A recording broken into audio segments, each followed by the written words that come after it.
The Mysterious Forest, Part 2. The Curse of the Golden Quill. Arian had been back in the village for weeks, and his life had completely changed. Every evening, children and adults gathered around him to hear his stories. His golden quill seemed magical, for whatever he wrote on paper came to life in his listeners' imaginations. They laughed, cried, and dreamed along with his tales.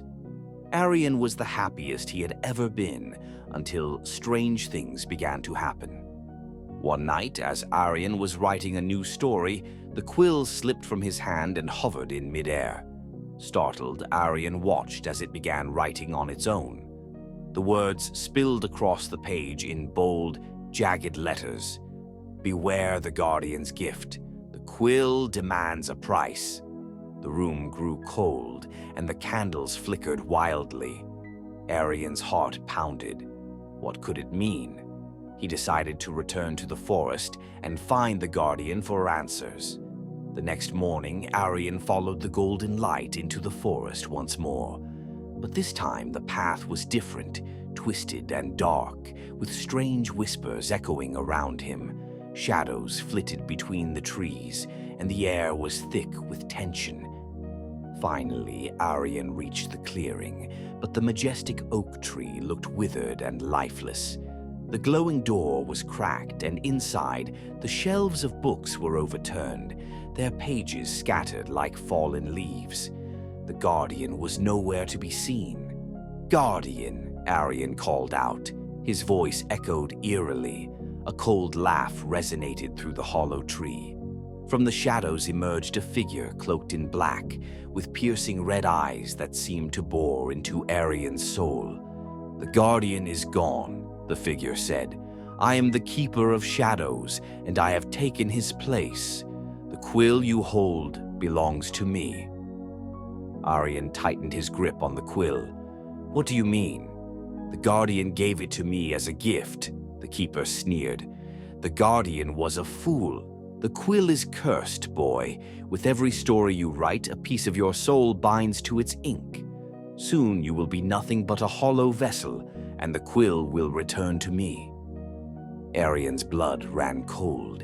He thought of all the stories he had written and the joy they had brought to others. But if the Keeper's words were true, his time was running out. "What do you want from me?" Arian asked, his voice trembling. The Keeper extended a bony hand. "Surrender the quill, and I will spare you." Arian hesitated. Without the quill, he could no longer write stories that brought people happiness. But keeping it would mean losing himself.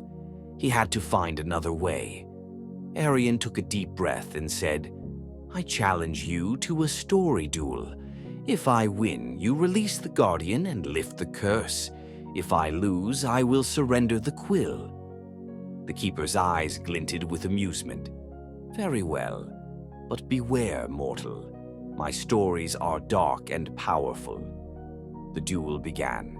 The Keeper conjured a story of terror and despair, weaving a world so dark that Arian felt the shadows closing in on him. But Arian fought back with a tale of hope and courage, painting a vivid world of light and kindness. Back and forth they went, their stories clashing like swords. As Arian crafted his final tale, he remembered the lessons he had learned from the forest, the importance of bravery, creativity, and believing in one's own light. He poured his heart into the story, creating a world where even the darkest shadows were banished by a single spark of hope.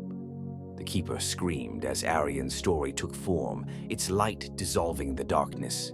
The oak tree began to bloom again, and the scattered books floated back to their shelves.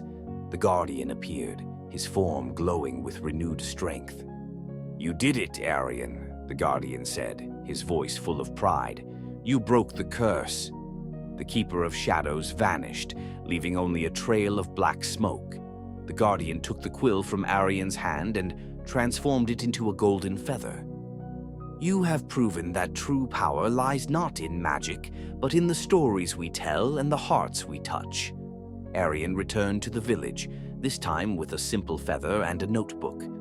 Though the quill was gone, his stories continued to inspire and bring joy. And whenever he wrote, he felt the forest's magic guiding his hand, reminding him of the power of light over darkness.